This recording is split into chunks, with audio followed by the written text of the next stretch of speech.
ازيكم يا شباب؟ عاملين ايه؟ اخباركم ايه؟ السلام عليكم ورحمه الله وبركاته. جاي اتكلم النهارده عن انتصار الاهلي امام غزل المحله في بطوله الدوري، فيلا بينا.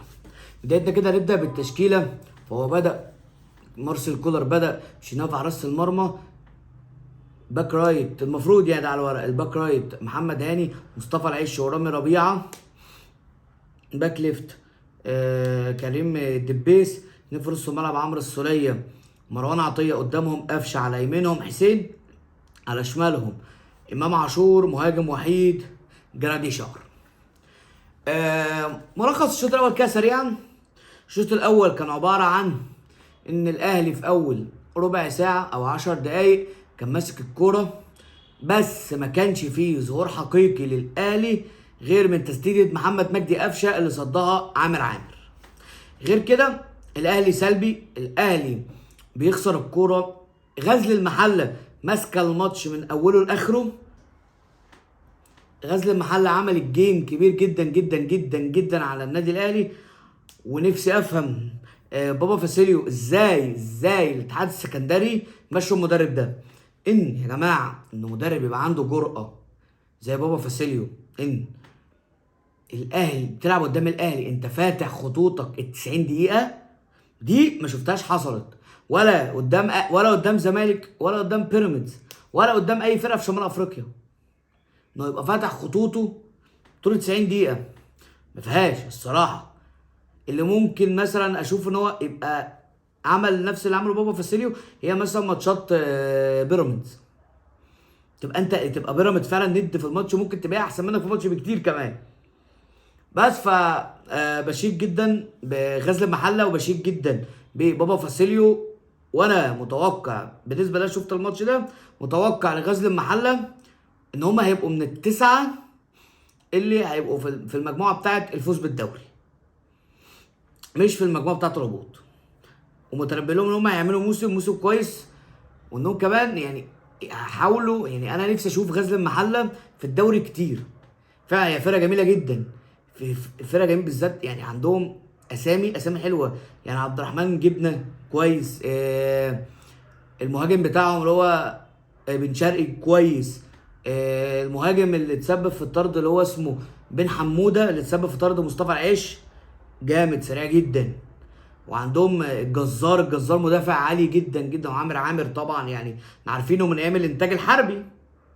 فهم معاهم فرقه، ومعاهم محمد جابر اللعيب اللي كان بيلعب في طنطا قبل كده. فمعاهم فرقه كويسه جدا وفرقه محترمه جدا ومدرب عالي جدا جدا جدا. يعني حتى تشوف كده هو منزل من تغييراته، يعني بعد طرد مصطفى العيش على طول قام منزل لك محمد حمدي زكي، ساحب واحد من نص ملعب، منزل لك محمد حمدي زكي. لو انا هضغط عليك، انا عايز اتعادل، انا عايز اكسب، انا عايز اخد منك نقط. فاللي هو مدرب عالي جدا جدا.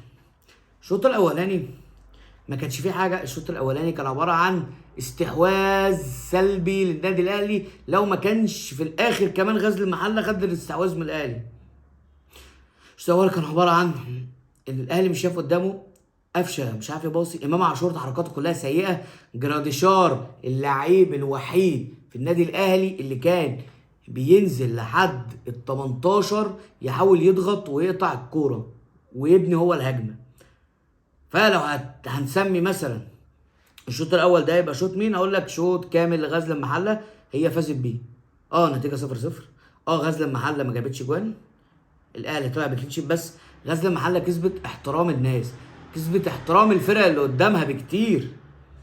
يعني غزل المحله ده اي فرقه هتلاعبها 100% تبقى خايفه منها. هم شافوا الماتش قدام الاهلي، يعني مش اي حد يعرف يعمل الماتش ده على الاهلي خالص.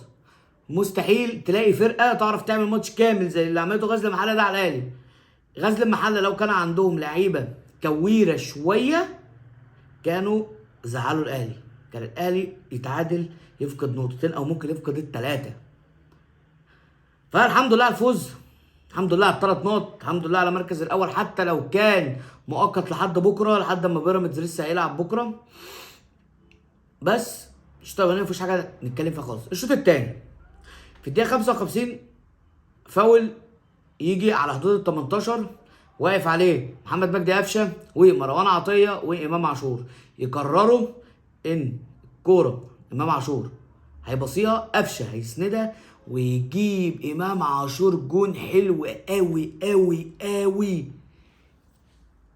انا بدات احب امام عاشور في الملعب. بره الملعب لسه ما عندي مشاكل معاه كتير، وعندي مشاكل معاه برضه جوه الملعب. بس طول ما انت يا ابن الناس بتعملي اللي انا عايزه، وبتجيب لي الاجوان، وبتجيب لي وبتديني المستوى اللي يكسبني، انا ما عنديش اعتراض معاك. بس عندي اعتراض معاك فين؟ في انانيتك. امام عاشور اللقطه اللي اتصاب فيها النهارده كانت بسبب انانيته. شفت اللي هو فضل واخدها من الباك ليفت، فضل يعدي مهاره فرديه مش طبيعيه، وبدل ما يباصي او يعني يكسرها الناحيه الثانيه، او مش هيطلع شوطه وحشه قوي. فكان في احتكاك معاه من مدافع غزل المحله، بس وقع عشان هو جاي باندفاع، وقع على كتفه يعني. الف سلام عليه طبعا. ما نعرفش لسه، ما فيش اي اشاعه، ما فيش اي حاجه تقول اصابه عند امام عاشور دي ايه. بس اتمنى له السلامه وانه يرجع لنا في اقرب وقت، لان امام عاشور هو من اهم لعيبه الاهلي حاليا. امام عاشور هداف الدوري، امام عاشور هداف الاهلي، امام عاشور هو الحل للاهلي الايام دي. هو الوحيد اللي عنده حلول. حسين الشحات النهارده كان كويس. قفشه عالي قوي الشوط الثاني قبل طبعا ما يطلع بعد الطرد يعني. السوليه طبعا مش شايف، انا مديله عذر ان هو كبير في السن. كريم الدبيس كان كويس صراحه. كريم الدبيس انا شايفه يوم بعد يوم، ماتش بعد ماتش، بيكتسب الثقه وبيعلى جدا. لعيب زي كريم الدبيس ده انا ما قعدوش يعني. انا اتمنى ان على اخر السيزون لما يحيى عطية الله يرجع، ما نكملش عرض. يعني عرضه تخلص يرجع على الفرقه الروسي اللي هو جاي منها.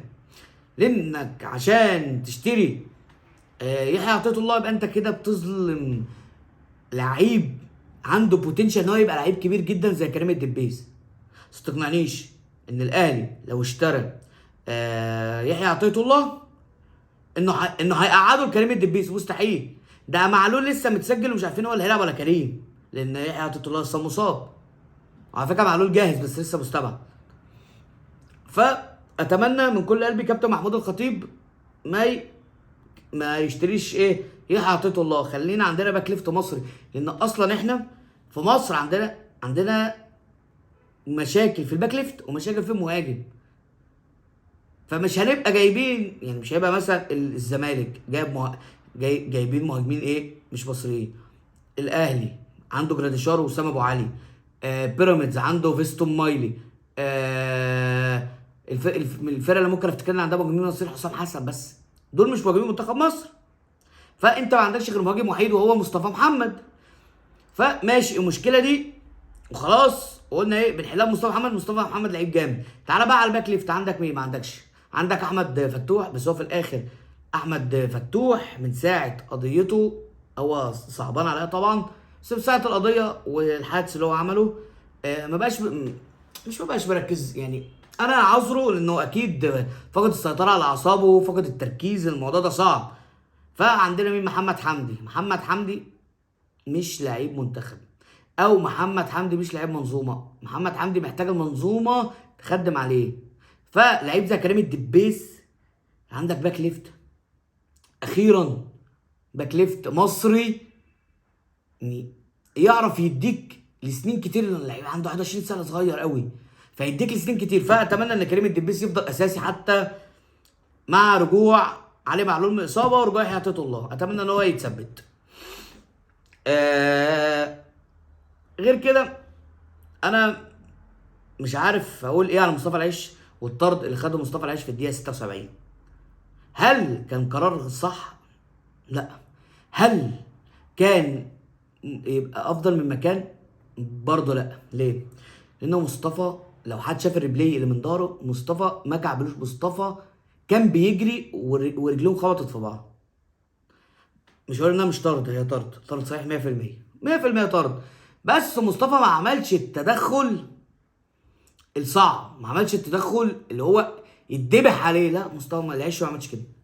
اسف، العيش ما عملش كده فعلا. العيش ما عملش كده. انا شفت الريبلاي من كذا زاويه. لا يا جدعان، العيش ما كعبلوش، هما الاثنين خبطوا في بعض. بس هتتحسب طرد لان هو وقف كوره محققه مليون في الميه بهدف. فطرد مباشر وقرار صحيح لمحمود البنا.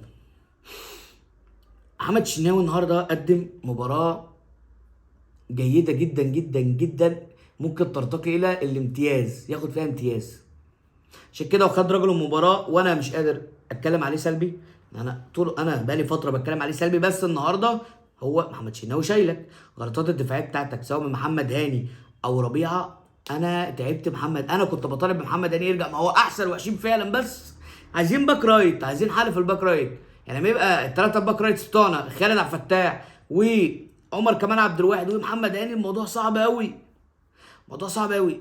ولا هجوم ولا دفاع. محمد هاني عمل عرضيه النهارده قسما بالله العظيم تكئب. ايه يا اسطى القرف ده؟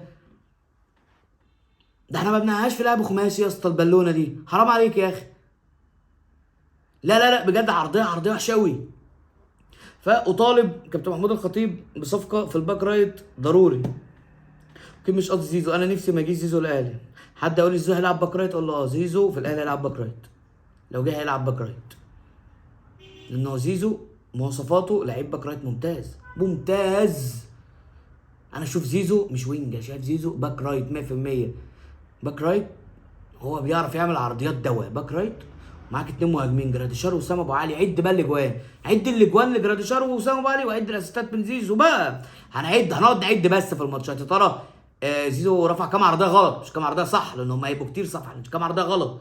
شوف كام كوره وسام وجراديشار فوتها، ان هو هتيجي على دماغهم كده كده. بس احنا احب اشيد تاني بغزل المحله وفريق غزل المحله ومدرب بابا فاسيليو، واحب اشيد بمارسيل كولر على التغيير الجذري اللي عمله الشوط الثاني. لان من ساعه ما الاهلي نزل الشوط الثاني الاستحواذ ليه عمل 13 في الدقيقه حاجه و60 عمل 13 باص انتهوا بكوره خطيره جدا على مرمى عامر. بس كالعاده يعني ايه، عامر تألق، عامر كان متألق النهارده جدا. فمارسيل كولر عرف يقلب الشوط الثاني لصالحه لحد طبعا لقطه الطرد. عرف يقلب الماتش لنفسه بقى، هو ماسك زمام الامور. غزل المحله كده كده كانت بتهاجمك وكانت زنقاك، بس برضه كولر عمل اللي عليه. انا شايف الشوط الثاني كولر عمل اللي عليه، خروج قفشه ونزول اكرم توفيق وخروج عمرو السوليه ونزول كريم نيدفيد. كريم يا جدعان، تغيير الكريم نيدفيد دي بقت بتقرفني يا جدع. مش هشوفك في الملعب يا عم. النهارده ما عملش حاجه، انا نفسي اعرف النهارده عمل ايه. النهارده ما عملش حاجه، شفتوش في الماتش. كريم نيدفيد انا ما شفتوش في الماتش. كريم نيدفيد انا ما اعرفش هو بيعمل ايه في الاهلي لحد دلوقتي. وبعديها نزول كوكا مكان امام عاشور المصاب، وبس. هي دي كانت التغييرات. فمجمل الاهلي بيتحسر الشوط الثاني. الاهلي بيعرف يرجع من مستوى وحش فعلا في الشوط الاولاني، لدرجه ان احنا كنا ممكن نلبس اجوان كتير. ليه؟ فرقه عارفه تمسك نفسها حتى بعد الطرد، وغزل المحله بقت هي اللي ماسكه زمام الامور، ونزلت عليك مهاجم زي محمد حمدي زكي كان من هدافين الدوري مع اسوان الموسم اللي فات، الموسم اللي قبل اللي فات كان من هدافين الدوري مع اسوان. عرفت تقفل خطوطك، عرفت تلعب كومباكت، عرفت ما تخليه تديش فرصه لغزل المحله ان هم يجيبوا فيك جون، غير الكوره اللي اتصاب فيها رامي ربيعه وصدها الشناوي ببراعه. غير كده انت كنت على فكره بتهاجمهم. يعني بعد الطرد كريم الدبيس وكوكا كانوا بيهاجموا غزل المحله من الشمال، من نقطه ضعف عندهم، لان محمد جابر لعيب بشخصيه هجوميه، بامكانيات هجوميه، مش لعيب باك رايت دفاعي، لا. فكانوا بيزنقوه زنقه. يعني هو كولر رمى عليهم كوكا وكريم الدبيس، الاثنين شول والاثنين مهاريين. يعني كريم الدبيس مهاري ورجله حلوه قوي في الباص، حتى وكان مضغوط علينا في اخر 4 دقايق من غزل المحله، قام مشمس بن شرقي، واما بصيهم مطلعه لعيب هادي وراسي. وانا مستبشر خير في الولد ده، ونفسي فعلا بقى الباك رايت بتاع الاهلي، الباك ليفت بتاع الاهلي لمده 10 سنين مثلا، اكتر والله 10 سنين مثلا. ده لو ما احترفش في النص 100%، اللعيب ده انا مستبشر فيه خير. وبس كده يا شباب، كده تبقى الحلقه خلصت. يا رب تكون عجبتكم. ما تنسوش تعملوا لايك وشير وسبسكرايب، ونتقابل ان شاء الله في حلقه مدريد والسيتي. السلام عليكم.